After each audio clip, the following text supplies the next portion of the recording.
মুসলমান ভাইয়েরা আমার, দিলের কানটা লাগায় কথা শুনেন। এই যে বকরির গলায় আপনি ছুরি লাগাইয়া দিলেন, বকরির গলাটা আপনি চেপে ধরলেন, বকরির বাসা তো আমরা বুঝতেই পারি না মুসলমান।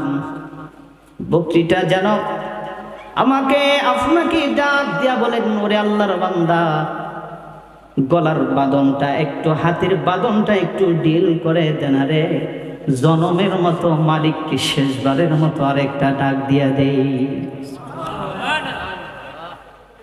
বকরিটা ডাক দিয়া বলে, আল্লাহর গোলাম, হাতের বাঁধনটা একটু ডিল করে দেন রে, শেষবারের মতো আমার মালিকের প্রশংসা আর একবার করে নেন, যেই মালিক তোর জন্য আমাকে হালাল রিজিকের নিয়ামত হিসাবে দুনিয়াতে পাঠাইছে। সুবহানাল্লাহ। কিন্তু আমি আপনি কি করলাম, ছুরিটা চালাইয়া দিলাম। বকরিটাকে যখন জবাই করে দিয়ে জমিনে ছেড়ে দিলাম, কিছুক্ষণের ভিতরে ছটফট করে বকরিটা দুনিয়ার জমিন থেকে বিদায় হয়ে গেল। ঠিক কি? যাওয়ার সময় বলে যায়, আল্লাহর গোলাম, তোর জন্যে রাব্বে কারীম আমাকে নিয়ামত হিসাবে দুনিয়ার জমিনে পাঠাইছিল, আমারে জবাই করে দিলি, আমার কোনো আফসোস নাই রে। আমার এই গোশত খায়া যদি তুই মালিকের গোলামি করিস রে, আল্লাহর কসম করে বলি, মালিকের ইবাদত করবি, মালিকের প্রশংসা করবি, কোনো কৈফিয়ত দেওয়া লাগবে না। আর যদি মালিকের গোলামি না করিস রে, হাসরের কঠিন ময়দানে আমার এক ফোঁটা রক্তের হিসাব না নেওয়া পর্যন্ত তোকে ছেড়ে দেওয়া হবে না। এক ফোঁটা রক্তের হিসাব তোর কাছ থেকে নেওয়া হবে। যতক্ষণ পর্যন্ত এক ফোঁটার হিসাব, রক্তের হিসাব না দিবি, তোকে ছেড়ে দেওয়া হবে না। যদি আমার গোশত খায়া আল্লাহর নাফরমানি করিস, যদি আল্লাহর শুকরিয়া আদায় করস, আল্লাহর গোলামি করলে পরে কোনো কৈফিয়ত থাকবে। প্রিয় ভাইয়ার আমার, এইভাবে দুনিয়ার জমিনে আমার আল্লাহ অসংখ্য নিয়ামত দুনিয়ার জমিনে আমাকে আপনাকে দিয়েছেন। ঠিক কিনা? আওয়াজ দিয়ে বলেন। সমস্ত নিয়ামতের হিসাব যদি করি, গণনা যদি করি, হায়াত ফুরিয়ে যাবে, কিন্তু কোনদিন নিয়ামতের গণনা করে বান্দা শেষ করতে পারবে না। ওয়া ইন তাউদ্দু নি'মাতাল্লাহি লা তুহসুহা, শেষ হবে? বলেন, শেষ হবে? হবে না। প্রিয় ভাইয়ারা আমার, যত নিয়ামত দুনিয়ার জমিনে আল্লাহ রাব্বুল আলামিন আমাকে এবং আপনাকে দিয়েছে, এর ভিতরে আরেকটা দামি নিয়ামত, আরেকটা স্পেশাল দামি নিয়ামতের নাম হলো মহাগ্রন্থ আল কোরআনুল কারীম। সুবহানাল্লাহ বলেন। অসংখ্য নিয়ামত দুনিয়াতে দিছে, কিন্তু এর ভিতর থেকে দামি একটা নিয়ামতের নাম হলো কোরআনুল কারীম।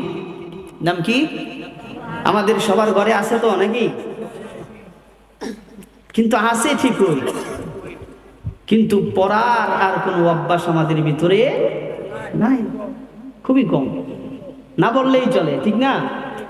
ঘরের ভিতরে তক্তার উপরে, আলমারির উপরে, কাঠের উপরে, দেওয়ালের উপরে বছরের পর বছর চলে যাইতেছে, কোরআনুল কারীমকে একটা বারের জন্য হাত দিয়ে ধরা হয় না। কোরআনুল কারীমের তেলাওয়াত নাই, এমন গর্ব যে আমাদের দেশে নাই। প্রিয় রাসূল বলেছেন, যেই ঘরের ভিতরে কোরআনুল কারীমের তেলাওয়াত হয়, সেই ঘরটা আল্লাহ রাব্বুল আলামিন জান্নাতি ঘর বানাইয়া দেয়।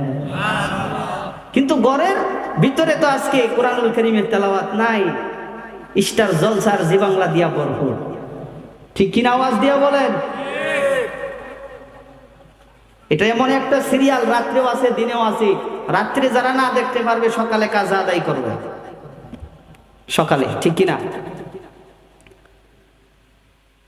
প্রিয় ভাইয়ারা আমার, কুরআনুল কারীমের আওয়াজ ঘর থেকে বাহির হওয়ার কথা ছিল, কিন্তু না, আজকে ঘর থেকে স্টার জলসার যে বাংলার আওয়াজ বাইর হইতেছে, বলেন তো ঘরের ভিতরে শান্তি আসবে কেমন করে? কিন্তু মুসলমান ভাই,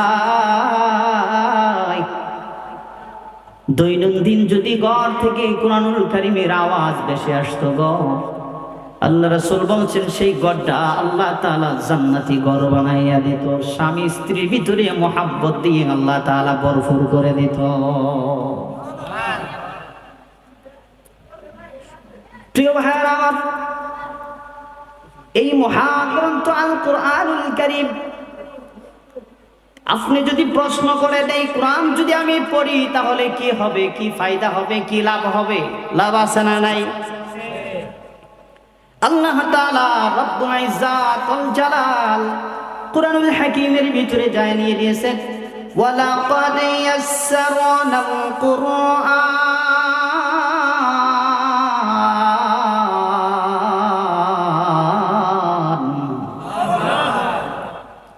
মানুষ যেগুলোই আছে, আল্লাহু আকবারের আওয়াজ দিলে মনে হয় বড় ইটা ফারুনের কথা। শীতে ধরছে নাকি? ও বাজান ঘুমে ধরছে, জিমে ধরছে নাকি? আমার একটু গরম লাগতেছে। লিল্লাহে তাকবীর, শরীর গরম করেন তো দেখি। লিল্লাহে তাকবীর। আল্লাহ রাব্বুল আলামিন বলেন, ওয়ালাকাদ ইয়াসসারনাল কুরআনা লিযিকরি ফাহাল মিন মুদ্দাকির।